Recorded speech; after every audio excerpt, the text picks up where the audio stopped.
Hello, welcome to Om online study. मैं हूं सुनील।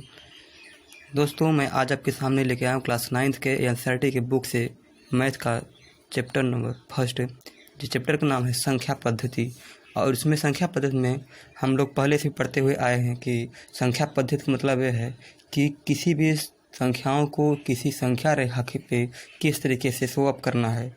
तो इसमें पहला बात यह है कि यहाँ पे ये मिड पॉइंट है। मिड पॉइंट पे हम शून्य रखते हैं और शून्य से अगर हम राइट साइड में जाते हैं, राइट साइड में अगर जाते हैं तो इसे हम धनात्मक संख्या बोलते हैं, धनात्मक संख्याएं।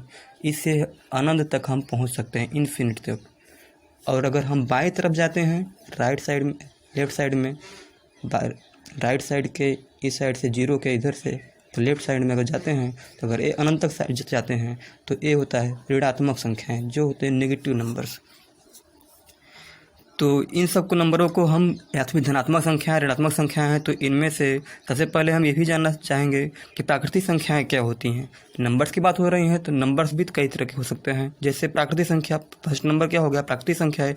प्राकृतिक संख्याओं में जैसे कि नेचुरल नंबर कहते हैं, इसे हम एन से डिनोट करते हैं ना। तो इसमें 1 2 3 4 डैश डैश डैश और अनंत तक पहुंच सकते हैं इसमें।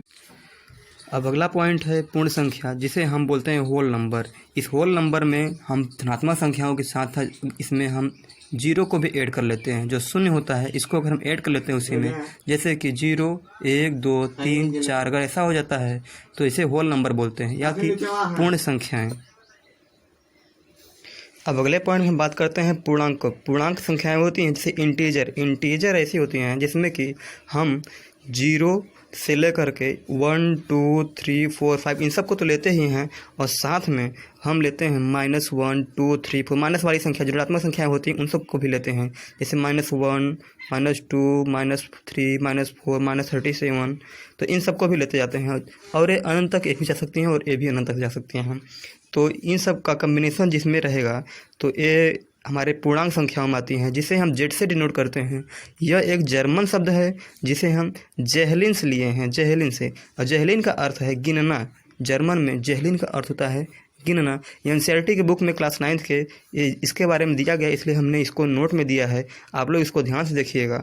और जेहल का अर्थ है संख्या, जेहल का अर्थ है संख्या, जेहल का अर्थ है संख्या और जेहलिन का अर्थ है गिनना। ध्यान देना भाइयों कि इसे एकदम बिल्कुल दिमाग में रखिएगा। जेहलिन का अर्थ है गिनना और जाहिल का अर्थ है संख्या। अब हम बात करेंगे संख्या रेखा पर। संख्या रेखा पर हम किसी का नंबर्स को कैसे डिनोट करते हैं। तो हम पहले मिड पॉइंट लेते हैं, क्योंकि जब भी हम यहाँ से चलते हैं तो हमेशा 0 से शुरुआत करते हैं।